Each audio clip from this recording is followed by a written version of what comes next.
بسم اللہ الرحمن الرحیم۔ کہتے ہیں کہ ایک ولی عہد جب بادشاہ بنا تو اس نے کہا کہ جو میری سلطنت میں علماء ہیں، دانشور ہیں، دانا اور فراست کے مالک جو لوگ ہیں ان کو بلایا جائے۔ اس نے ان افراد کی یہ ذمہ داری لگائی کہ آپ میرے لیے علم اکٹھا کر کے لائیں۔ تو 10 سال کے بعد تقریباً وہ بادشاہ کے پاس آئے تو انہوں نے ایک اونٹ کو کتابوں سے لادا ہوا تھا، وہ تقریباً کوئی 10,000 کتابیں تھیں۔ بادشاہ نے کہا کہ میرے پاس اتنا وقت کہاں، میں سلطنت اور ریاست کے معاملات کو چلاؤں کہ بیٹھ کر یہ 10,000 کتابیں پڑھوں۔ تو اس نے پھر ان کو واپس بھیج دیا اور کہا کہ تم اس سے کم تعداد کر کے لاؤ۔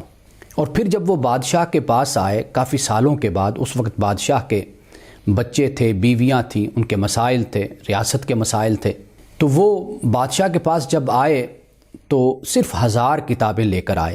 تو بادشاہ نے کہا کہ جو میری مصروفیات اور جو میری مشغولیات ہیں، میں اس میں سے اتنا وقت نہیں نکال سکتا کہ میں ان کتابوں کو پڑھوں۔ ان کو واپس بھیج دیا گیا۔ پھر وہ کافی عرصے کے بعد بادشاہ کے پاس آئے تو پھر وہ 1000 کتابوں کے بجائے 100 کتابیں ان کے پاس تھیں۔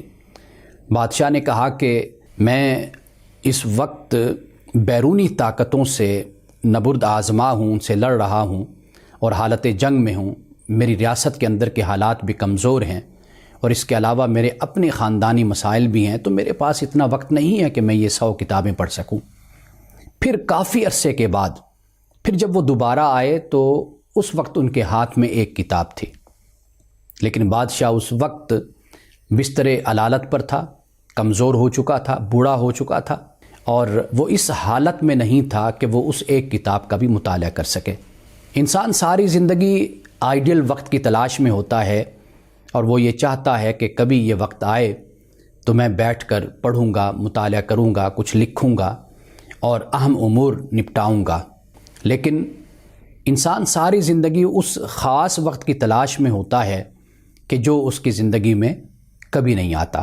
اس کی وجہ یہ ہے کہ انسان مستقبل کو آئیڈیلائز کرتا ہے یا پھر ماضی کو آئیڈیلائز کرتا ہے، لیکن جو اس کے پاس موجودہ وقت ہوتا ہے اس کی وہ قدر نہیں کرتا۔ انسان جو کرنا چاہتا ہے اس کے لیے اس کے پاس وہی وقت ہے جس سے وہ گزر رہا ہے۔ وہ مستقبل کا انتظار نہ کرے، اس لیے کہ مستقبل حال بن کر ماضی بن جاتا ہے، اور انسان وقت کے ساتھ ساتھ اپنی عمر بھی کھو رہا ہے اور اپنی صحت بھی کھو رہا ہے۔